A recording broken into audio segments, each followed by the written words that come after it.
Hello दोस्तों, नमस्कार। स्वागत है आपका अपने चैनल एसके जॉब एनालिसिस पर।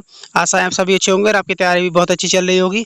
और जिन लोगों का सीआरपीएफ टेक्निकल ट्रेड्समैन का रिजल्ट क्वालिफाई हुआ है, उन लोगों की फिजिकल की तैयारी भी बहुत अच्छी चल रही होगी, क्योंकि जो आपका फिजिकल है उसमें बहुत समय नहीं बचा है। 25 मई हो चुकी है आज, और 15 जून से आपका फिजिकल स्टार्ट होने वाले हैं। अलग अलग सेंटर्स पर फिजिकल होंगे, वो कंडक्ट होंगे। और जिन लोगों ने जिस भी ट्रेड के लिए भरा है फॉर्म, चाहे वो ब्रास बैंड हो, बिगलर हो, सफाई कर्मचारी हो, कुक हो या वाटर कैरियर, किसी भी पोस्ट के लिए आपने फॉर्म अप्लाई किया है, उन लोगों के सभी एक साथ जो ट्रेड टेस्ट हैं और पीएसटी है, डीएमई आरएमई, उनके बारे में बात करेंगे कि सभी एक साथ स्टार्ट होंगे या अलग अलग स्टार्ट होंगे। फिलहाल ट्रेड टेस्ट तो स्टार्टिंग में ही होने वाला है आपका, और फिजिकल और भी चीज़ें साथ में होंगी नहीं, इस बारे में बात करेंगे वीडियो में। और बात करेंगे कि ये किस पोस्ट के लिए फिजिकल क्या रहेगा, क्योंकि कुछ पोस्ट हैं उनके लिए 1600 मीटर फिजिकल है 10 मिनट में, और कुछ पोस्ट ऐसी हैं जिनके लिए 4800 मीटर फिजिकल है 24 मिनट में। तो अलग अलग पोस्ट के लिए अलग अलग फिजिकल है। इन सभी चीज़ों के बारे में बात करेंगे, सारे डाउट्स आपके आज क्लियर करेंगे इस नोटिफिकेशन के माध्यम से। इसमें सब बताया गया है। तो चलिए शुरू करते हैं। वीडियो में आगे बढ़ने से पहले आप चैनल को सब्सक्राइब कर दीजिए, वीडियो को लाइक शेयर कर दीजिए। तो चलिए आगे बढ़ते हैं और देखते हैं। यह ऑफिशियल नोटिफिकेशन सीआरपीएफ ट्रेड्समैन का, जब इसके फॉर्म आए थे 27 मार्च 2024 से 27 मार्च 2023 को जब इसके फॉर्म आए थे, और जुलाई में इसका एग्जाम हुआ था 1 जुलाई 2023 से 13 जुलाई 2023 तक। तो इसमें तो देखिए एग्जाम के बारे में दिया है, और इसमें ये रिक्तियों के बारे में दिया है। हम देखेंगे कि हमारे काम का क्या चीज़ है, फिजिकल कितना चाहिए हमें, किस पोस्ट के लिए।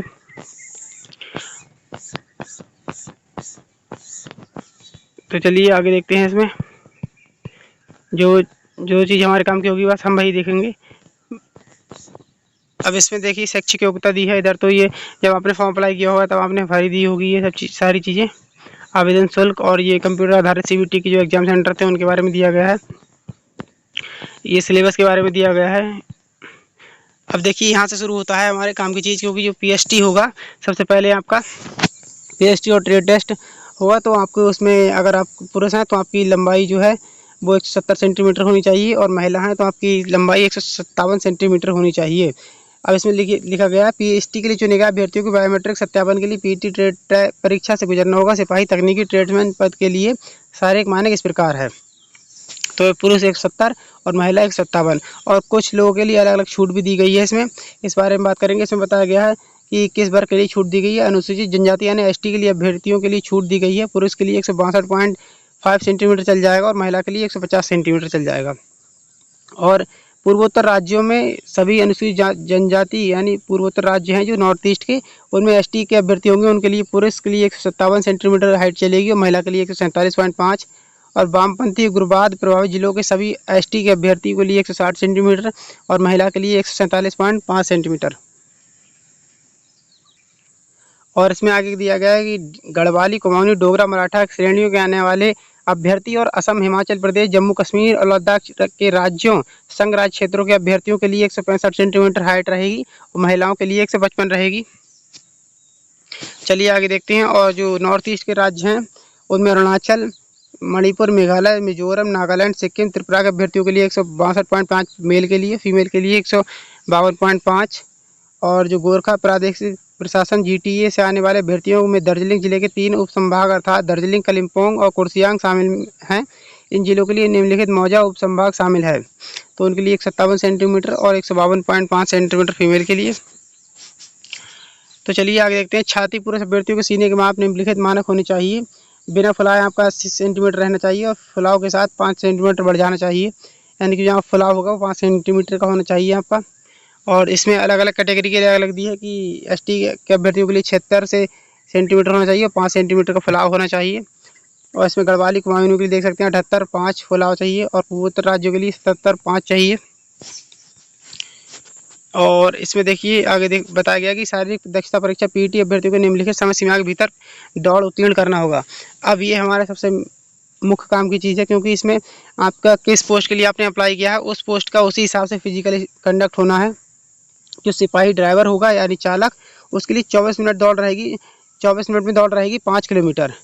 4800 मीटर नहीं होगी, यहाँ पूरी 5 किलोमीटर होगी। जैसे जीडी में होता है 4800 मीटर, वैसी नहीं रहेगी। 24 मिनट में 5 किलोमीटर आपको पूरी दौड़ लगानी होगी। और जो महिलाओं के लिए होगी वो 8.5 मिनट में 1.6 किलोमीटर यानी 1600 मीटर दौड़ होगी 8.5 मिनट में। और लद्दाख क्षेत्र से संबंधित अभ्यर्थियों के अलावा अन्य अभ्यर्थियों के लिए यानी लद्दाख के लिए अलग रूल्स एंड रेगुलेशंस होंगे इसके लिए, फिजिकल के लिए। अब देखिए इसमें क्या क्या सिपाही चालक आएगा, इसमें सिपाही मोटर मैकेनिक आएगा, सिपाही माली, सिपाही पेंटर, बढ़ई, सिपाही ब्रास बैंड, सिपाही पाइप बैंड, सिपाही मोची, दर्जी और बिगुलर। इन सभी के लिए 24 मिनट में 5 किलोमीटर आपको दौड़ पूरी करनी होगी और महिलाओं के लिए 8.5 मिनट में 1.6 किलोमीटर।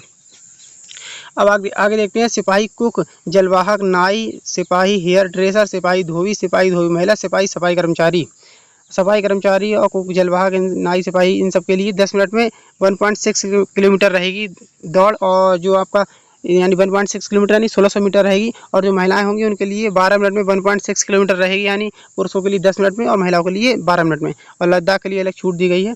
अब बात करते हैं पायनियर विंग के लिए। सिपाही मेसन, सिपाही प्लम्बर, सिपाही इलेक्ट्रीशियन के लिए 9 मिनट में 1.6 किलोमीटर रहेगी। और सभी अभ्यर्थियों के लिए लद्दाख क्षेत्र के लिए भी यही रहेगा। और पायनियर विंग के लिए सिपाही मेसन, सिपाही प्लम्बर, सिपाही इलेक्ट्रीशियन 5 मिनट में 800 मीटर दौड़ पूरी करनी होगी आपको। लद्दाख क्षेत्र के लिए अभ्यर्थियों के लिए, लद्दाख क्षेत्र के अभ्यर्थियों के लिए भी यही होगी। और आगे देखते हैं इसमें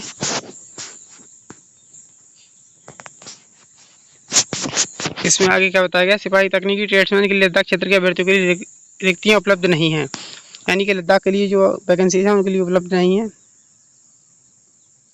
अब देखिए ट्रेड टेस्ट में क्या बताया गया। ट्रेड टेस्ट में क्या होगा, सीबीटी, पीएसटी और पीटी में अर्हता प्राप्त, यानी सीबीटी के बाद आपका पहले पीएसटी होगा, फिर पीटी होगा, उसके बाद आपका ट्रेड टेस्ट होगा। प्राप्त करने वाले अभ्यर्थियों को पूल से अभ्यर्थियों को ट्रेड टेस्ट के लिए शॉर्टलिस्ट किया जाएगा। ट्रेड टेस्ट में व्यवहार मूल्यांकन के माध्यम से आयोजित किया जाएगा। और अर्हता प्राप्त करने के लिए 50 अंकों का प्रैक्टिकल ट्रेड टेस्ट में अभ्यर्थियों को अर्हता प्राप्त करने के लिए अनिवार्य 20 अंक प्राप्त करने होंगे। यानी कि जो आपका ट्रेड टेस्ट होगा कुल 50 नंबर का होगा, उसमें आपको न्यूनतम 20 मार्क्स आपको लाने होंगे, नहीं अन्यथा आप फेल कर दिए जाएंगे। जो आपको 20 मार्क्स मिलेंगे वो आपके फाइनल कट ऑफ में नहीं जुड़ने वाले हैं, सिर्फ फिजिकल ट्रेड टेस्ट क्वालिफाई करने के लिए हैं। अगर आप 20 नंबर नहीं लाते तो आप ट्रेड टेस्ट में वहीं फेल हो जाएंगे और आपका जो टेक्निकल ट्रेड्समैन का सफ़र है वो वहीं समाप्त हो जाएगा। और आगे बात करते हैं कि ट्रेड टेस्ट के दौरान अभ्यर्थी उस विषय के ट्रेड पद से संबंधित किसी गतिविधि करने के लिए कहा जाएगा जिसके लिए वह उपस्थित हुआ है। आवेदन किया है। प्रत्येक ट्रेड के लिए मानदंड नियमानुसार होंगे। अब इसमें देखेंगे किस ट्रेड के लिए क्या काम आपको करना होगा, क्या काम आपको ट्रेड टेस्ट में करवाया जाएगा। हाँ, नोटिफिकेशन में यहाँ देख सकते हैं। अब चालक होगा, उसके लिए ड्राइविंग ट्रेड का ज्ञान होना चाहिए। हल्के और भारी वाहनों इत्यादि की हैंडलिंग, ड्राइविंग, पार्किंग और रखरखाव आना चाहिए। और फिटर के लिए automobile fitter, motor mechanic trade का ज्ञान होना चाहिए। औजारों का संभालना इत्यादि आना चाहिए। बिगुलर के लिए बिगुल बजाना, संभालना और रखरखाव करना आना चाहिए। दर्जी के लिए कार्मिकों का माप लेना, टेरी कॉटन वर्दी, सिविल कपड़ों की काटना, सिलाई करना, गर्म कपड़े वर्दी इत्यादि की कटिंग सिलाई करना।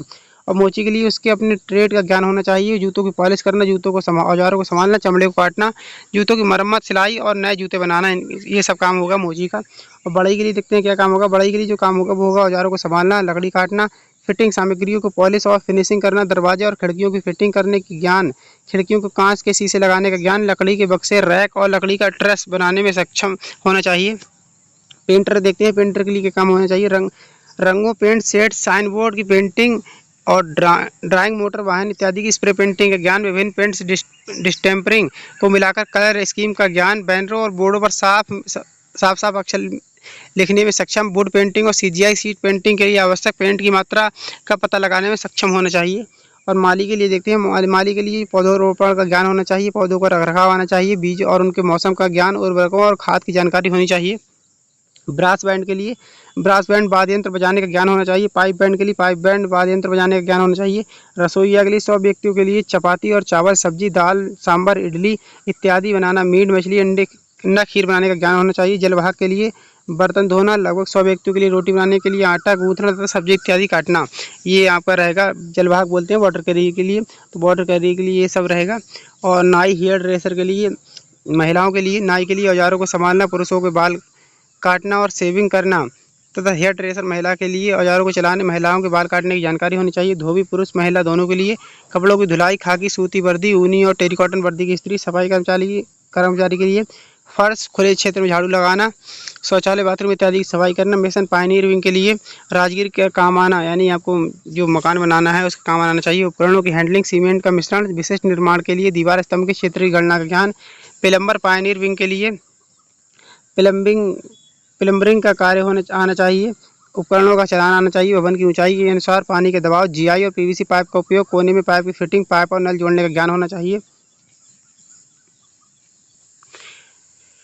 और इलेक्ट्रीशियन पायनियर विंग के लिए देखते हैं, उनके लिए बिजली का काम का ज्ञान होना चाहिए। एमसीबी की fitting, plug, bulb, tubelight holders की फिटिंग आना चाहिए।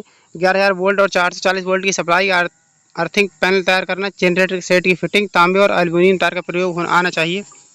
और बाद में होगा आपका डीबी यानी दस्तावेज सत्यापन। जो आपका दस्तावेज सत्यापन होगा उसके लिए पीएचटी, पीईटी और टेट टेस्ट में अर्हता प्राप्त करने वाले अभ्यर्थियों को पूल से दस्तावेज सत्यापन के लिए अभ्यर्थी चुने जाएंगे। यानी आपको जो पीएचटी हो जाएगा, पीईटी हो जाएगा और ट्रेड टेस्ट हो जाएगा। उसके बाद आपके लिए ये जो डॉक्यूमेंट वेरिफिकेशन है वो आयोजित किया जाएगा। अभ्यर्थियों को सलाह दी जाती है कि भर्ती केंद्र पर रिपोर्ट करते समय मूल दस्तावेजों के साथ उनकी स्व प्रमाणित फोटोकॉपी साथ लेकर आएँ। दस्तावेज सत्यापन के लिए निम्नलिखित दस्तावेजों को भौतिक सत्यापन किया जाएगा। आयु, नाम, शैक्षिक योग्यता साबित करने के लिए मैट्रिक माध्यमिक परीक्षा प्रमाण पत्र होना चाहिए। सक्षम अधिकारी द्वारा अधिवास प्रमाण पत्र, स्थायी निवास प्रमाण पत्र पीआरसी होना चाहिए। नोटिस का संलग्न 2 में निर्धारित प्रारूप में सेवारत रक्षा कार्मिकों से प्रमाण पत्र होना चाहिए। और भूतपूर्व सैनिकों अभ्यर्थियों से संलग्न 3 में निर्धारित प्रारूप में वचनबद्ध होना चाहिए।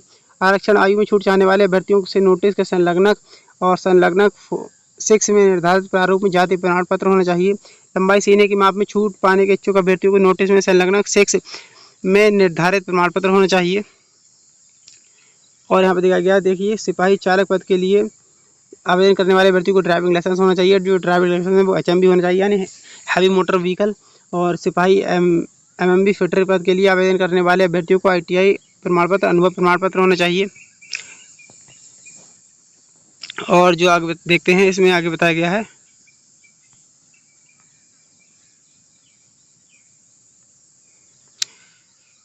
राष्ट्रीय कौशल विकास एजेंसी द्वारा 3 महीने से अधिक के लिए NSFQ national skill qualification framework के तहत आयोजित प्रशिक्षण शिक्षा कार्यक्रमों पाठ्यक्रमों के संबंध में प्रमाण पत्र या ITI डिप्लोमा प्रमाण पत्र कोर्स का अनुभव उन उम्मीदवारों के लिए जो सिपाही चालक और सिपाही MMB के लिए अलावा अन्य पदों ट्रेडों के लिए आवेदन किया है। अब बाद में आपका DME होगा, विस्तृत चिकित्सा जाँच होगी। यहाँ पे अगर आपका DME होगा उससे पहले आप प्री मेडिकल करा ले किसी प्राइवेट डॉक्टर के यहाँ जाके, जहाँ आयोजित होता हुई है। और उसके बाद अगर आप DME में फेल हो जाते हैं तो उसके लिए आपका जो RME है वो आपको दिया जाएगा। अगर आप RME के लिए अप्लाई कर सकते हैं, यानी RME बोलते हैं री मेडिकल एग्जामिनेशन के लिए। अब नेत्र परीक्षण होगा सिपाही चालक के लिए। नेत्र दृष्टि यहाँ पे देख सकते हैं आप, बेहतर आँख होना चाहिए चालक के लिए, दृष्टता तीक्ष्णता होनी चाहिए और बेहतर आँख, खराब आँख N6 होनी चाहिए और बेहतर आँख 6/6 होनी चाहिए। और यहाँ पे नेत्र संबंधी देख सकते हैं आप, और वर्णांतर कलर विजन नहीं होना चाहिए। सिहारा द्वारा CPIV परीक्षा में प्रवेश, यानी कि आपको जो एडमिट कार्ड डाउनलोड होगा, जब आपका एडमिट कार्ड आ जाएंगे तो आपको एडमिट कार्ड लेके जाना होगा और सभी दस्तावेज होंगे वो लेके जाने पड़ेंगे। अभ्यर्थियों को परीक्षा के समय सारणी, परीक्षा के शहर, केंद्र की सूचना 2 सप्ताह पहले केंद्रीय रिजर्व पुलिस बल की वेबसाइट पर अपलोड कर दी जाएगी। यानी 2 सप्ताह पहले आपके लिए फिजिकल और PST के लिए सभी के लिए आपका एडमिट कार्ड जारी कर दिया जाएगा। यानी 14 दिन पहले, यानी 20 दिन रह गए तो आपका समझ लीजिए 6-7 दिन बाद आपके जो PST और PT के फिजिकल हैं वो स्टार्ट हो जाएंगे आने।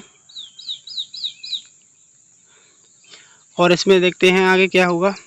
और जो प्रवेश पत्र के अतिरिक्त आप कम से कम 2 पासपोर्ट आकार के हाल के रंगीन फोटो, निम्नलिखित मूल वैध प्रमाण पत्र, पहचान पत्र में एक लाना अनिवार्य है जिसमें जन्मतिथि हो जैसा प्रमाण पत्र पर छपी है।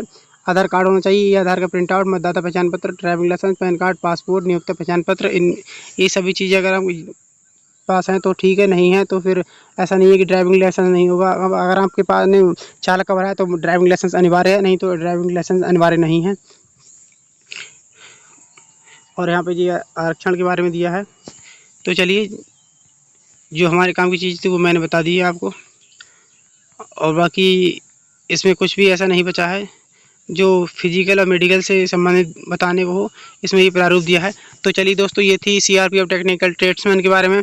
फिजिकल में आपको क्या क्या ले जाना है और DME RME क्या होगा और किस पोस्ट के लिए ऐसा फिजिकल रहेगा, सारी चीज़ों को मैंने आपके डाउट क्लियर कर दिए हैं। अगर आपका फिर भी कोई डाउट बचा है तो आप कमेंट कर सकते हैं, मैं आपको रिप्लाई कर दूंगा कमेंट में। और अधिक जानकारी के लिए आप हमारा टेलीग्राम चैनल ज्वाइन कर सकते हैं, जो SK जॉब एनालिसिस से आप अगर सर्च करेंगे टेलीग्राम पे जाके SK जॉब एनालिसिस तो आपको मिल जाएगा। और बाकी मैं इसका लिंक डिस्क्रिप्शन में भी दे दूँगा टेलीग्राम का, वहाँ से आप ज्वाइन कर सकते हैं। ऐसी वीडियोज़ के लिए आप चैनल को सब्सक्राइब कर दीजिए, वीडियो को लाइक शेयर जरूर करें।